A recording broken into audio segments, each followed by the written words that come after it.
से चालू कर सकते हैं या ओंकार के जप से चालू कर सकते हैं। ध्यान यदि हमारा सही है तो हर व्यक्ति को चाहे कितना ही एलिवेटेड हो विरेचन से गुजरना पड़ेगा।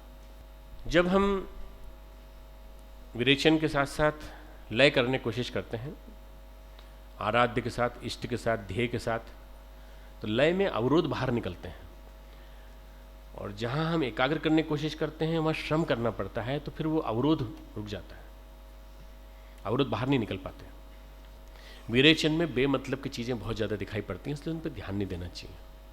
विरेचन में बेमतलब की चीजें, कभी शंख दिखा, कभी हिमालय दिखा, और कभी को सांप दिखा, कभी कुछ और दिख रहा है, राक्षस दिख रहे हैं, कोई बात नहीं, चिंता करने की जरूरत नहीं। उन पे ध्यान दे दिया इसका मतलब है कि आपकी यात्रा बीच में टूट गई। उन पे ज़्यादा ध्यान न दें, गणित की जरूरत नहीं, वहां पर बेमतलब की चीजें होती हैं। जब हमको दैवी भाव अनुभव होने लगे, दर्शन भावों के रूप में होने लगे और उभर करके अंतरिक्ष में विलीन होते दिखाई पड़ने लगे, इसका मतलब यह कि अब हमको सही दृष्टि से ध्यान करना आ रहा है। जब मन अंतः में विलीन होने लगता है, देह क्रमिक रूप से अपना अस्तित्व भूलने लगती है। जब मन हमारा अंतः में विलीन होने लगता है तो देह, हमारा शरीर क्रमिक रूप से अपना अस्तित्व भूलने लगता है। इसका सबसे अच्छा उदाहरण है रामकृष्ण परमहंस। आपने सुना होगा कि वो जब भाव में चले जाते थे, एक रस हो जाते थे, तो उस भाव में उनको कपड़े कब छूट गए उनको पता भी नहीं चलता था। उनके शिष्य लोग संभालते थे उनको, एकदम डांस करने लगते थे या खड़े होकर नृत्य करने लगते थे या भाव समाधि में खड़े हो जाते थे।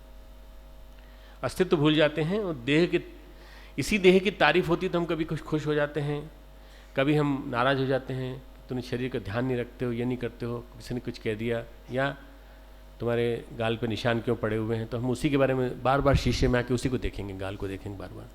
क्यों? हम उसके बारे में सचेत हो गए। चेतन मन जो है वहां सक्रिय हो जाता है। जब मन और तन अलग हो जाते हैं तो मन की अंतर यात्रा चालू होती है।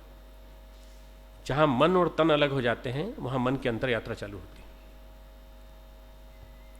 वहां सूक्ष्म शरीर सक्रिय होने लगता है हमारा। ध्यान सिद्ध महापुरुष, उदाहरण के लिए विवेकानंद, काठिया बाबा, श्री अरविंद, रमन महर्षि, परम पूज्य गुरुदेव। विवेकानंद ने निराकार की उपासना की, सर्व खिलविदम ब्रह्म, ब्रह्म में लीन हूं मैं।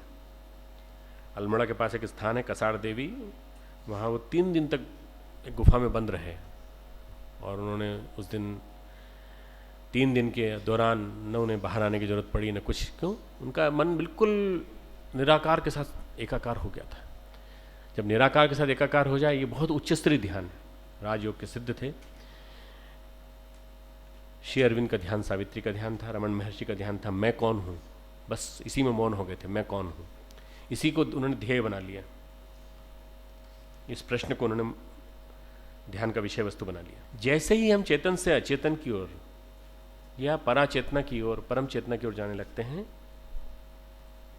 गहराइयों में जाने लगते हैं, हमारे अलौकिक सामर्थ्य, यौगिक विभूतियां जागने लगती हैं।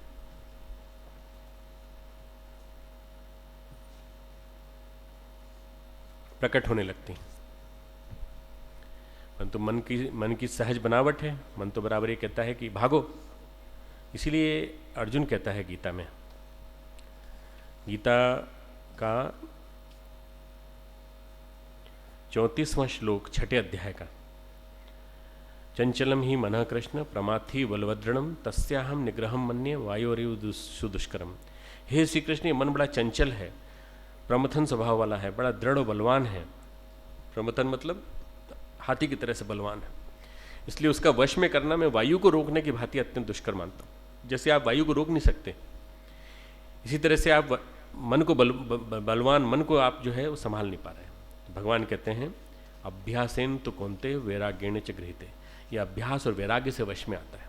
अभ्यास, कांस्टेंट, कंटिन्यूअस एक्सरसाइज। और उसके अलावा क्या कहते हैं भगवान, अध्याय 6 में 26वां श्लोक, यतो यतो निश्चरति मनः चंचलम अस्थिरम ततः ततो नियम्येत आत्मन्येव वशम नयेत।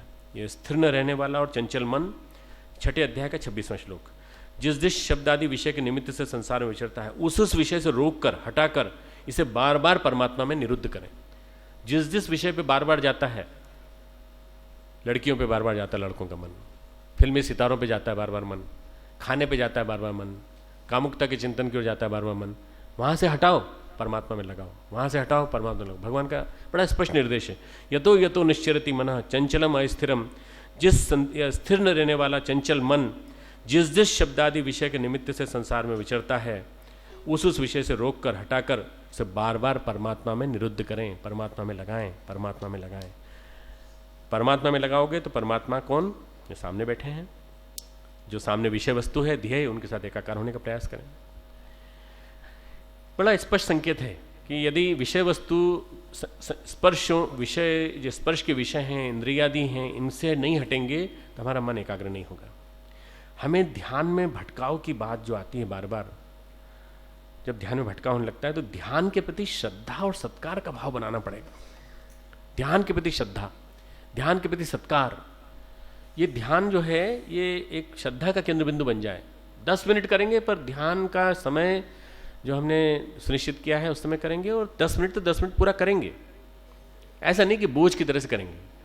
अब आप में से किसी को मान लो ध्यान नहीं लगता, तो ये बताओ ध्यान करने के दौरान क्या क्या दिखाई पड़ता है, उन सब चीज़ों को लिख लो कागज में। सांप दिखा, पानी दिखा, राक्षस दिखे, फिर हमको कुछ और दिखा, इन सब विषयों का महत्व है अध्यात्म में। उनकी शॉर्ट लिस्टिंग कर लो, उनसे मन हटाओ और जा करके फिर मन लगाओ इधर। तब विरेचन जो है वो बोझ का ही होता है, तो विरेचन तब हो